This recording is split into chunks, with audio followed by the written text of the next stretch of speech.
तो दोस्तों margin policy हर particular entity को इम्पैक्ट करती रही है, ट्रेडर को करती रही है, अलग अलग लेवल पे रेगुलेटर को भी करेगी जब उसको समझ में आएगा। ब्रोकर्स को इम्पैक्ट करना ऑलरेडी शुरू कर दिया है। पिछले 8-9 महीनों में there has been a huge decrease in the turnover and obviously the brokerage. लेकिन एक स्टॉक ब्रोकर इसको किस तरह से देखता है, किस तरह से इसको टैकल कर रहा है and how exactly the overall view point is, जो कि इंटरनल है या एक्सटर्नल, अंदर है या बाहर आएगा कभी, वो आज हम जानने की कोशिश करेंगे। We have with us mister Parth Nyati, जो कि स्वास्तिका इन्वेस्टमार्ट के CTO हैं, चीफ टेक्नोलॉजी ऑफिसर। इनका काम होता है कि जो टेक पार्ट है एक तरीके से स्टॉक ब्रोकर का, चाहे वो आपकी ऐप है, चाहे बैक ऑफिस है, चाहे वो कस्टमर सपोर्ट में टेक्नोलॉजी का इस्तेमाल, चाहे अल्गो ट्रेडिंग है, वहाँ पे हर एरिया पे इनकी काम होता है कि इनका देख रेख करना।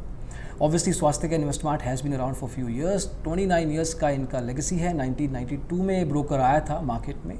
It has around 57,000 clients, active clients in the overall industry and certain level पे टेक्नोलॉजी पे भी ये ब्रोकर कुछ ना कुछ कर रहा है। इंडिया में इसके अराउंड 80 to 90 ब्रांचेस हैं। आज जानने की कोशिश करेंगे कि मार्जिन पॉलिसी को लेके इन्होंने क्या चेंजेस देखे हैं इंडस्ट्री में, ट्रेडर पॉइंट ऑफ व्यू से और बिजनेस पॉइंट ऑफ व्यू से भी। Welcome to our digital blogger Parth, how are you? I am good. Thanks so much for the introduction, Asim. So, margin policy is a subject that is very close to any stockbroker's heart right now. As you asked कि पहले क्या margin policy थी, so I will just give you a quick recap.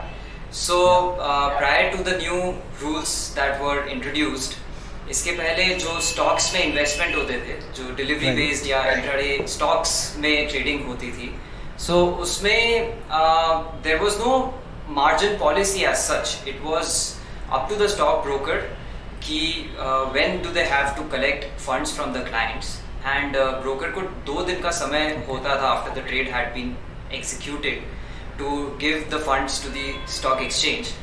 So intraday में तो broker अपने end से काफ़ी leveraging देते थे, and even for delivery based investments a lot of stockbrokers used to give more than 2 days also to the client to give funds. Brokers अपने end से वो पैसा exchange को deposit कर देते थे. They used to charge a small interest to the client, and the clients were also happy with this rule. And now what has happened is that before the trade gets executed, even if it is intraday trade, the client has to deposit the entire amount that is required to place that order on the stock exchange. So ये एक काफ़ी बड़ा change हो गया है। इसको एक phase by phase implement किया है। So the last phase, as we all know, कि September 1st से लाइव हो जाएगा। वहाँ पे अब 100% मार्जिन की रिक्वायरमेंट आएगी। Wow, 100% margin. So it is basically हम ये कह रहे हैं कि ट्रेडर अपना प्रॉफिट का, अपने पैसे का खुद ख्याल रखे, ब्रोकर इसमें कुछ नहीं कर सकता है। आपके हाथ काटने की कोशिश है एक तरीके से।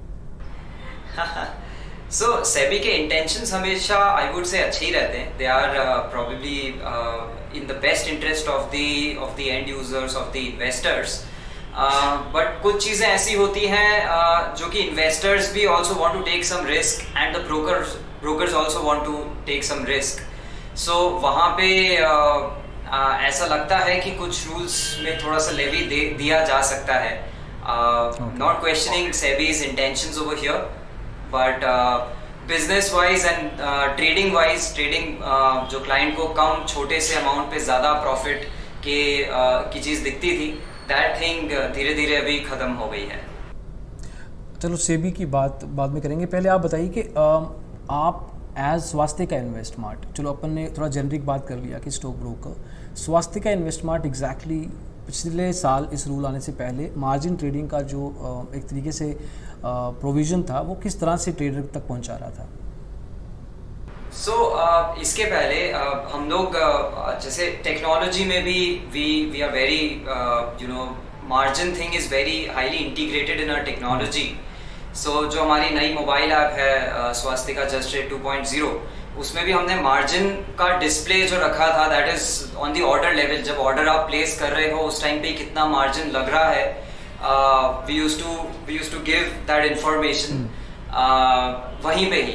बट पहले उस इंफॉर्मेशन में यही आता था, when the client wanted to place an intraday order, margin requirements were very low. Now धीरे धीरे in the phased margin rule implementation उसमें काफ़ी बढ़ गया है that amount. अब जो order placement के टाइम पे डिस्प्ले होता है वो काफ़ी ज़्यादा अमाउंट दिखता है. I had a look at the app and yeah, वहाँ पे काफ़ी sleekly it was visible the margin available thing. But yeah, this rule has impacted that aspect as well. आपका खुद का रिएक्शन क्या था जब आपने इस पॉलिसी के बारे में सुना लास्ट ईयर? So थोड़ा सा शॉकिंग तो था because intraday trading leverage was something that we used to think is an integral part of a stockbroker's offering. In fact, intraday leverage पे a lot of stockbrokers had built their entire business models. There are certain stockbrokers जो बहुत ज़्यादा leverage भी देते थे, कुछ standard रखते थे, कम रखते थे. So थोड़ा सा शॉकिंग था. ऐसा लगा कि इसके बाद जैसे प्रोडक्ट्स लाइक फ्यूचर्स काफ़ी कम लोग ट्रेड करेंगे and which has actually happened. So थोड़ा सा business wise we thought that it is going to impact our business and the trading volumes. तो या I mean my next question is connected to that only कि किस तरह से impact किया, मतलब आपकी नज़र में एज अ बिजनेस आप किस तरह से इम्पैक्ट हुए हैं और एक ट्रेडर भी कैसे on a ground level impact हुआ है? सो बिजनेस वाइज हम अगर देखें तो हम लोग के ऑन अ डेली बेसिस करीब 12 से 15 हज़ार कॉन्करेंट कनेक्शंस रहते हैं. Lot of people trade with us. उनमें से अब जो फ्यूचर्स के नंबर ऑफ ट्रेडर्स हैं वो बहुत ही मिनिस्क्यूल नंबर रह गया है. Like that is even less than 200. So gradually we have seen जैसे जैसे ये रूल का इम्प्लीमेंटेशन होते गया फ्यूचर्स में ट्रेडिंग बहुत कम होती गई एंड सारी trading volumes have phloem two options and that is very scary because options में भी सेलिंग साइड पे तो मार्जिन्स बढ़ गए हैं. पहले तो लोग ऑप्शंस राइटिंग करते थे and which was considered to be a good strategy. अब ऑप्शंस बाइंग करते हैं and people do not understand options according to me. So it's a very interesting product but लोग नहीं समझते हैं एंड फिर ऑप्शन बाइंग कर लेते हैं. वहाँ पे भी फार साइड की strike price deep out of the money options buy कर लेते हैं एंड उनमें बहुत लॉसेस हो जाते हैं. सो अल्टीमेटली इसका इम्पैक्ट क्लाइंट साइड पे भी थोड़ा सा नेगेटिव ही रहा है एंड फॉर अस ब्रोकर्स तो नेचुरली हमारे वॉल्यूम्स जो फ्यूचर्स में होते थे वो कम हो गए हैं. सो थोड़ा सा it's like impacted the entire industry as such. आपका कोई खुद का पर्सनल एक्सपीरियंस है that option trading you feel is not so good, if you like to share?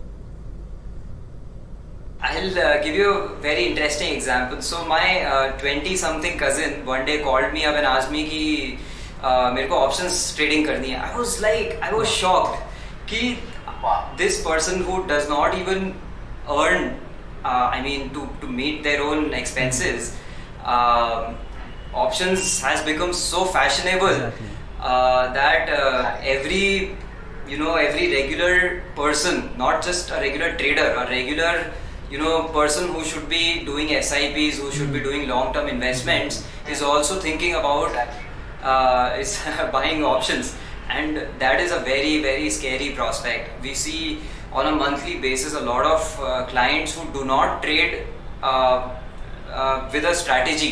Options is a very beautiful product if you have a good strategy. Correct. But if you do not have a strategy, you take a single side position, तो वहाँ पे हम लोग देखते हैं कि बहुत नुकसान लगता है लोगों को ऑप्शंस बाइंग में specially. I mean your cousin you're saying is 20-year-old something, शायद वो पढ़ रहे हैं या शायद फर्स्ट जॉब कर रहे होंगे.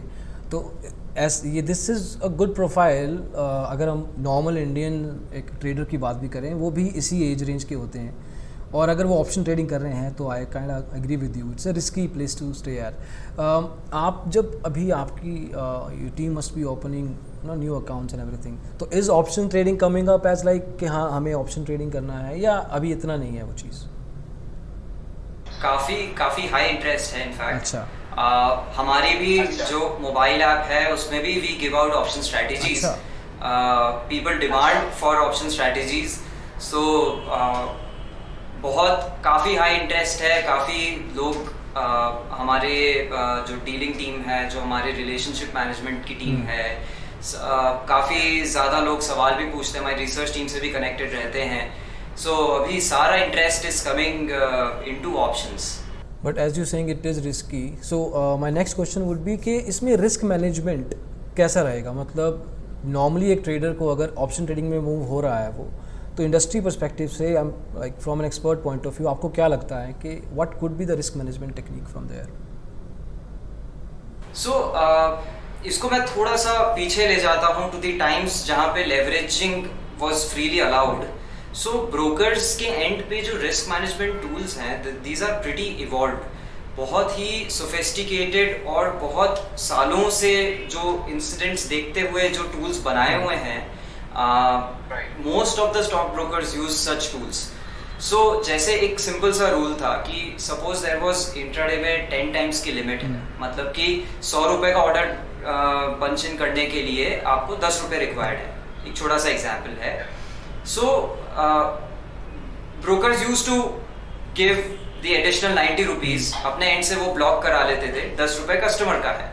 एंड ब्रोकर की रिस्क तब शुरू होती है जब वो कस्टमर का नुकसान इंट्राडे में 10 रुपए से ज्यादा का हो. सो हमारे रिस्क मैनेजमेंट के टूल्स ऐसे बने हुए हैं कि वो 10 रुपए का भी 80%, यानी कि 8 रुपए पे वो ऑटोमेटिकली स्क्वायर ऑफ हो जाती थी अगर इतना नुकसान लगता था किसी कस्टमर को. तो सो कस्टमर का भी पूरा मनी नहीं खत्म होता है और ब्रोकर भी अपने एंड पे सेफ रहता है. सो रिस्क मैनेजमेंट इस तरीके से हम लोग ने बहुत अच्छे से मैनेज किया हुआ था. और अभी भी in fact even with the new margin rules also risk management tools तो हमारे बहुत बहुत स्ट्रॉन्ग है. इनफैक्ट इंडिया के most of the stock brokers के पास ऐसे ऑटोमेटेड टूल्स अभी अवेलेबल हैं, रेडीली अवेलेबल हैं. Okay, that's pretty interesting. So in a sense अगर रिस्क था भी तो it was very limited kind of a risk, क्योंकि ब्रोकर खुद जिम्मेवारी एक तरीके से ले रहा था कि in case something goes south तो we are here to figure out for you, rather than you are saying कि 1 रुपया हो जाता है वो 10 की जगह, उतनी नौबत आती ही नहीं. That would not have been a possibility. So अगर ये था प्लेस में, that's really interesting to see. अगर ये सब प्लेस में था, there is no demand for such kind of a rule. And do you think कि इस तरह के रूल को हर तरह का ट्रेडर, ठीक है चलो एक बिगिनर के लिए मान सकते हैं हम कि बिगिनर शायद कोई गलती करे और इट्स ओके, उनको ऐसे ही सीखेंगे वो, लेकिन एक्सपर्ट या पुराना जो ट्रेडर बैठा है मार्केट में उसको भी कह देना कि मार्जिन आपके लिए नहीं है. So it is like painting everybody the same brush. Does it make sense? It is kind of making, I mean, it is kind of painting everybody with the same brush. So, जब ये rules आए, तब सबसे पहले जो हमारे high volume traders थे, सबसे पहले वो they were very unhappy. They thought कि हमने margins increase कर दिया है stock brokers. Yeah, ऐसा perception आया था शुरू में because they're not aware of the rules. Yes, they were not aware. So हमारे बहुत सारे clients को ऐसा लगा कि we stopped giving leverages. They were complaining कि broker X कोई ज़्यादा leverage दे रहा है, अभी भी कोई बोल रहा है broker Y ज़्यादा leverage दे रहा है. धीरे धीरे सारे brokers ने बंद कर दिया leverage देना. So clients were very unhappy with this fact कि भाई we were ready to take the risk. Why are you not giving us high leverages? We had no answer. I mean, we were bound by the regulatory framework. धीरे धीरे clients started giving us more margin money also, but still a lot of clients have not returned back. काफ़ी मुझे ऐसा लगता है clients का outflow हो गया है, probably to डब्बा trading or to other trading platforms like cryptocurrencies and forex trading platforms और binary options के जो platforms हैं. आपने आई थिंक थोड़े टाइम पहले एक वीडियो बनाया था उसके ऊपर, which was a very interesting one. So in fact those platforms are more risky and some of them offer very high leverages also. So clients जिनको वो leverage चाहिए, they would get it on unregulated platforms, but we are not able to give the similar kind of leverage. Fair enough बात. ANMI की बात करते हैं, association of national exchange members of India. सारे brokers उनका part है and they have return to SEBI twice were you part of that, the whole group, or how was it? So I'm not a part of the ANMI board, but ANMI basically represents the stock brokers, as it's one of the two major associations, one being BSE Brokers Forum. So both of the associations have written to SEBI. ANMI has written twice कि इस rule को 50% पे आप भले ही cap कर दे. I mean, we are seeing a lot of traders moving away from our markets, so let's just stop it over here. So as an association, they basically represent the thoughts of all the stock brokers. So but I think अभी उनके representation के ऊपर कोई ऐसा positive जवाब नहीं आया for the stock brokers. So that's the whole scenario right now. Okay. आप अगर let's say you are the SEBI chairman today, आप इसको किस तरीके से डील करते हैं? And you are like 7 days left. What would you have done? Wow, बड़े मुझे आपने difficult shoes में put in कर दिया है. So basically SEBI, as I said earlier as well, SEBI का हमेशा thought process यही रहा है कि investors को कैसे protect करें, and they have done a phenomenal job. जो हम scams पहले के टाइम के सुनते थे, अब वो बहुत ही कम हो गए हैं. So एंड नेचुरली कुछ भी कहीं पे भी वो रॉन्ग डूइंग कहीं पे भी पकड़ते हैं. सो एक नेचुरल इंस्टिंक्ट तो यही आता है कि to stop anything that is wrong. But अगर अब मैं इसको लेवरेज या जो इंट्राडे ट्रेडिंग को एक सेपरेट इंट्राडे लेवरेजिंग को एक सेपरेट प्रॉब्लम स्टेटमेंट के रूप में देखूं, सो आई वुड आइडेंटिफाई कि वेयर इज द प्रॉब्लम. क्या लेवरेज देने से कोई स्टॉक ब्रोकर अभी तक डिफॉल्ट हुआ है? आई don't think so. I have never red कि कोई स्टॉक ब्रोकर लेवरेज ज़्यादा देने से कस्टमर्स को डिफॉल्ट हो गए हों. नेक्स्ट मैं देखूंगा कि क्या ज़्यादा लेवरेज देने से मेरे कस्टमर्स, बिकॉज थोड़ा रिस्क तो हो ही जाता है, you are trading more than your capacity. So क्या वहाँ पे कस्टमर्स डिफॉल्ट हुए हैं? यस, कस्टमर्स डिफॉल्ट होते हैं लेवरेजिंग देने से. But that does not stop people from moving to riskier asset classes like options and cryptos and binary options. So जिसको रिस्क लेनी, इनफैक्ट लोग तो भी क्रिकेट के ऊपर भी लोग बैटिंग करते हैं. So जिसको रिस्क लेनी है वो रिस्क लेगा. I mean you can't dictate कि नहीं भाई तुम रिस्क नहीं ले सकते हो. सो नेक्स्ट जो एक मेजर प्रॉब्लम अभी थोड़े टाइम में कुछ स्टॉक ब्रोकर्स के साथ हुई थी कि वो क्लाइंट्स के जो मार्जिन मनी, जो क्लाइंट्स का पैसा ब्रोकर के पास रहता है, उसका कुछ दूसरे पर्पस से यूटिलाइजेशन कर लेते हैं.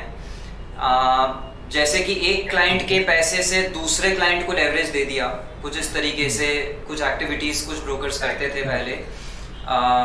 सो उसके लिए stock brokers I think should be ready कि आप हर क्लाइंट का पैसा इंडिविजुअली क्लाइंट लेवल पे रिपोर्ट कर लो.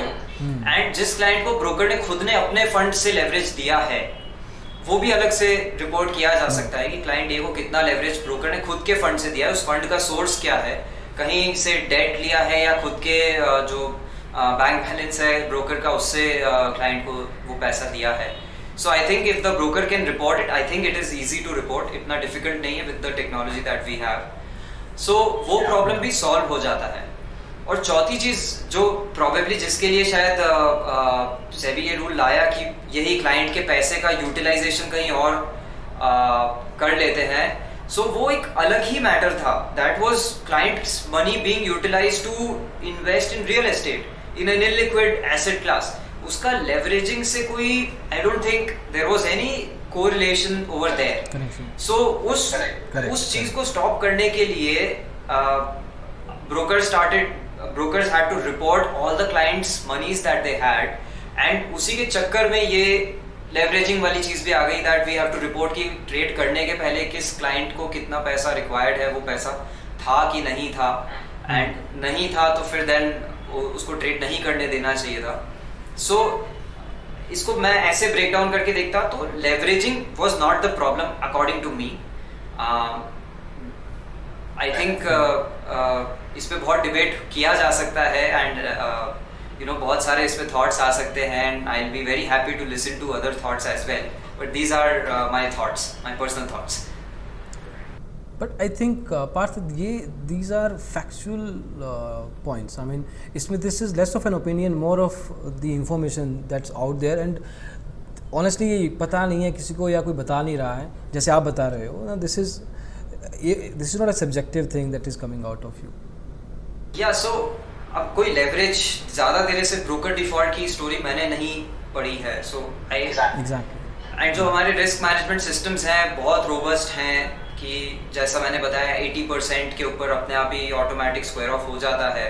सो I have never encountered my risk management system failing to any kind of market condition. कभी हो सकता है वहाँ पे फिर भी हो सकता है कभी कोई लूप होल निकल जाए, but still I have never seen a broker getting defaulted because of giving higher leverage.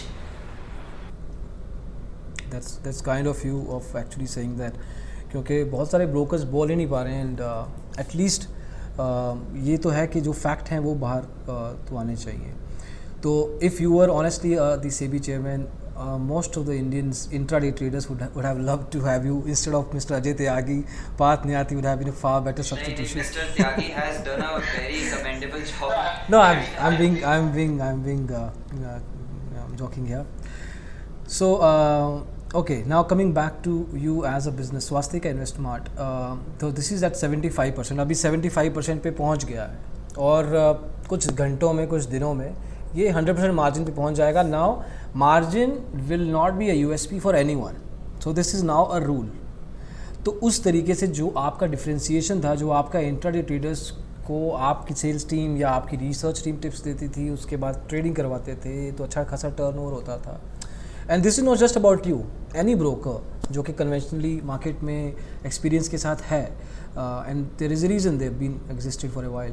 तो उस तरह से आप पे क्या इम्पैक्ट पड़ने वाला है, या लेट्स से ब्रोकर्स पे क्या इम्पैक्ट पड़ने वाला है? So to be honest, Swastika never had this USP of giving very excessively high leverages. There were some stockbrokers who had that differentiation, but overall it has impacted our intraday trading business. I think all the stockbrokers would agree to this. A lot of stockbrokers have reduced their estimates for the top line, their revenues. जितनी भी revenue intraday में होती थी वो काफ़ी कुछ अभी options, मतलब जो ट्रेडिंग वॉल्यूम्स हैं, जो ट्रेडिंग टर्नओवर है वो ऑप्शंस में शिफ्ट हो रहा है, विच आई पर्सनली सी कि वहाँ पे कस्टमर की एज कम हो जाती है because of options being a complex product, people do not understand, make losses. So top line के ब्रोकिंग कंपनीज के एस्टिमेट्स कम हुए हैं जो हमने न्यूज़ सुनी है. सो या I mean on an industry level ये थोड़ा सा इट इज़ अफेक्टिंग नेचुरली, थोड़ा सा लेस रिस्की बन जाता है इससे for the intraday traders because leverage नहीं है तो रिस्क बहुत कम हो गई है. बट ब्रोकर्स के लिए इट इज़ थोड़ा सा it is negatively affecting the top lines. Yes, absolutely. And then if top line effect होता है तो बॉटम लाइन होगा, बॉटम लाइन इफेक्ट होता है तो कंपनी की ओवरऑल ग्रोथ अपॉर्चुनिटीज भी कम होती है. तो एंड इट इज या प्लीज या so for a broker like Swastika which is not funded, a lot of stock brokers these days are like have heavy funding from their investors, so we rely on only one source of revenue, that is a brokerage. ज़्यादा top line होने से ही we can invest in our technology, our research, our services, everything. So that naturally affects everything down the line. Although we are still investing into every single service area that we have, but yeah, I mean for a smaller stock broker, I have heard of a lot of stock brokers जिनका काफ़ी छोटा scale था, जिनका business बंद किया है उन्होंने in the last 1.5 years or so. क्योंकि compliances and जो इस टाइप के norms आते हैं उससे it becomes difficult also with the competition from new age stockbrokers on technology front, so they are not able to cope up. So a lot of stockbrokers, I think more than 100 small stockbrokers have become inoperational in the last 1.5 years or so. Well, that is incredible. Talking about new age brokers, I hear that Trading Go is also a discount broking arm for Swastika. So Trading Go basically is a completely different offering by Swastika. So Swastika being a very service oriented broker, a lot of our customers want that kind of feel, that kind of premium feeling and that kind of support and assistance, जहाँ पे कभी कोई trading की position में फंस जाए तो they take a recommendation and phone लगाएं तो बिना IVR के फ़ोन उठ जाए, press 1 for this 2 for this नहीं हो. So Swastika gives that kind of feeling, but a lot of our customers they wanted lower brokerages. तो हमने एक no frills model by the name of Trading Go launch किया है, जिसमें we have automated every single process for the customer and for us. So वहाँ पे brokerages are of similar category as other discount broking companies. So yes, so we are offering both kinds of services. जिसको जैसा जो चीज़ preferred हो, we have a model for every customer. Talking about IVR, Partha, जैसे कुछ new age discount brokers customer support phone करने के, मतलब अगर कस्टमर फंस जाता है कहीं पे, उसका ऑर्डर नहीं लग रहा है, ऑर्डर एग्जीक्यूट नहीं हो रहा है और उससे ऑर्डर प्लेस नहीं हो रहा है, तो वो फ़ोन जब करता है तो उसके भी पैसे लेते हैं. आप भी क्या चार्ज करने वाले हैं? IVR is a subject that is again very highly discussed in all broking companies, I think, which are growing. But I personally am totally against the usage of IVRs in stock broking companies, because जब किसी trader की position फंसी हुई है उस time पे अगर कोई उसको बोलता है press 1 for English, press 2 for Hindi, then enter your T-pin, then this that, तो इतनी देर में रेट निकल जाता है. मतलब इट इज़ वेरी इरिटेटिंग. सो हम लोग ने वो अपने पूरे बिजनेस मॉडल में ही IVR को हटा ही दिया है. IVR हमको रखना ही नहीं है. I mean as a strategy we have adopted this. So हमारे यहाँ मैन पावर थोड़ा सा ज़्यादा रहता है, but that is fine provided the customers are satisfied. In fact मैं धीरे धीरे अपनी टेक्नोलॉजी ऐसे बिल्ड करते जा रहा हूँ कि 4 to 5 रिंग्स में ही फ़ोन उठ जाना चाहिए. None of the customer should have to wait for the phone to be picked up. हम लोग ने हमारे क्लाउड टेलीफोनी पे बहुत इन्वेस्टमेंट किया है, काफ़ी सक्सेसफुली. पिछले 1.5 साल से we are running our cloud telephony in house. So yes, service levels बहुत ज़्यादा इंपॉर्टेंट है. सो हमने स्वस्तिका एंड ट्रेडिंग को दोनों में ही IVR एटलीस्ट नहीं रखा है. सो that's a good differentiation honestly. IVR कुछ टाइम पहले एक डिफरेंशिएशन हुआ करता था, अब ना होना honestly is a differentiation. Okay, coming back to the margin rule, मेरा लास्ट क्वेश्चन है आपसे कि जो ये ट्रेडर्स देख रहे हैं जो कि इंट्राडे में कुछ सालों से ट्रेडिंग करते हैं, 2, 4, 5 हज़ार का उनका डेली मार्जिन खुद का पैसा होता है और वो 40-50 हज़ार या लाख रुपए तक की ट्रेड करते रहे हैं और अब वो नहीं कर पाएंगे या कर पा ही नहीं रहे हैं, अभी भी नहीं कर पा रहे हैं, तो उनके लिए आपकी क्या एडवाइस रहेगी? सबसे पहले यही एडवाइस है कि ऑप्शंस बाइंग पे नहीं जाएं unless you have a strategy और हेज करके चले. अगर ऑप्शंस में जाना भी है तो कॉल के साथ में पुट भी बाय करें. You can make your own strategies. There are lot of strategy making tools, या फिर बहुत अच्छे बहुत सारे ट्रेनर्स हैं जो ऑनलाइन ऑप्शंस पे ट्रेनिंग देते हैं. हम लोग भी ऑफर करते हैं training learning to our customers. So if you want to trade in options, पहले समझें उस प्रोडक्ट को, फिर ही उसमें ट्रेड करें. सेकंड मेरी एडवाइस है कि जो बाइनरी ऑप्शंस है, जो फॉरेक्स वाली ट्रेडिंग होती है, बहुत सारे अच्छी मोबाइल ऐप्स हैं, उसकी गेम बना दिया उन्होंने बेसिकली चार्ट के ऊपर ट्रेडिंग करना। उससे बच सकते हो तो बहुत अच्छा है। इन लोग के पास I don't think they have any investor protection fund, I don't think they are regulated, I don't think यहाँ पे रिस्क मैनेजमेंट के इतने रोबस्ट टूल्स इनके पास अवेलेबल हैं कि जहाँ पे जब आपका पैसा इरोड होना शुरू हो तो कहीं पे स्टॉप लग जाए। सो ऐसे प्रोडक्ट से बचें। इवन क्रिप्टोज में भी समझ के इन्वेस्ट करें, ट्रेडिंग ना करते हुए अगर इन्वेस्टमेंट करना हो तो that is your choice, but understand the risks over on these kind of alternate investment options also, because ये इनके पास कोई इन्वेस्टर प्रोटेक्शन फंड नहीं होता है। कभी कोई एक्सचेंज डिफॉल्ट हो गया या कोई ये बाइनरी ऑप्शन वाला प्लेयर डिफॉल्ट हो गया, so all your money will be lost. So यहाँ बचें।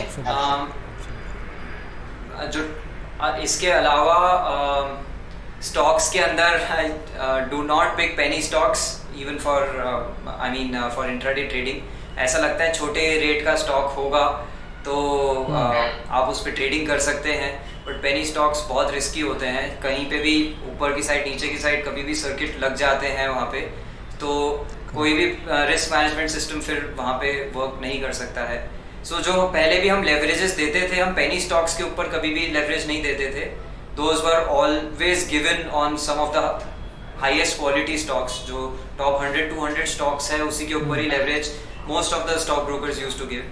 So penny stocks में आप नहीं trading करें तो it would be better for your financial health. Yeah, that's an interesting point actually, कि लोगों के पास मार्जिन अभी खुद का ही डालना है तो कम पैसा होगा, तो एक तरह से एक सेट ऑफ ट्रेडर जा सकता है कि जो स्टॉक ही सस्ता है उसी को बाय कर लेते हैं तो ज़्यादा क्वांटिटी आ जाएगी। तो शायद ये गलती हो। हाँ, बहुत हमारे क्लाइंट्स के साइड से इंक्वायरी आती है, कोई ये मतलब ये ऐसे रिलायंस जैसे स्टॉक मत बताओ, अब 2-2 हज़ार रुपये का शेयर है, हमको छोटा 100 रुपये से नीचे वाले स्टॉक्स बताओ। So frankly as a stock broker कोई भी स्टॉक ब्रोकर सजेस्ट कर सकता है, उसको तो ट्रेडिंग वॉल्यूम्स मिल रही है, but we do not suggest and I personally also do not recommend in trading in penny stocks. जब सर्किट लग जाते हैं 2-3 दिन तक भी लग जाते हैं सर्किट्स। या continuously for weeks we have seen के शुगर के स्टॉक्स के जो पेनी स्टॉक्स हैं वो उठ ही नहीं पा रहे हैं या निकल ही नहीं पा रहे हैं। So that's very kind of you to share all these points, and hopefully जो हमारे दोस्त हैं ट्रेडर्स जो देख रहे हैं वीडियो को, इन एडवाइस पॉइंट्स को याद रखेंगे और सेबी जो भी कर रहा है उससे रेपरकशन में हमने गलतियां नहीं करनी है। अब सेबी अपनी गलती कब रियलाइज़ करेगा पता नहीं, लेकिन हमारी गलती से हमारा ही नुकसान हो सकता है। And this is what mister path has sort of advised us throughout the discussion. Thank you so much for being with us, Path. बहुत ही candid conversation था और बहुत ही आपने insights बताए जो कि जनरली बाहर नहीं आते हैं market. It was a very interesting conversation, Aseem. And I would just like to add a disclaimer that these are my personal thoughts.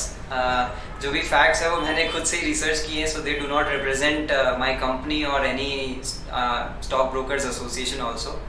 So these are just my personal thoughts, and it was really nice talking to you, Aseem. Same here. कुछ और जानना है स्वास्तिका के बारे में तो will have some details in the description, तो आप चेकआउट कर सकते हैं। आपका क्या फीडबैक रहा, आपको क्या लगा इस डिस्कशन को देख के, आपके खुद की पॉइंट्स क्या हैं, सोच क्या है, ज़रूर बताइएगा कमेंट्स में। अगले वीडियो में दोस्तों जल्दी ही मिलेंगे। आप ही के लिए बहुत बहुत शुक्रिया। Thank you so much. Bye.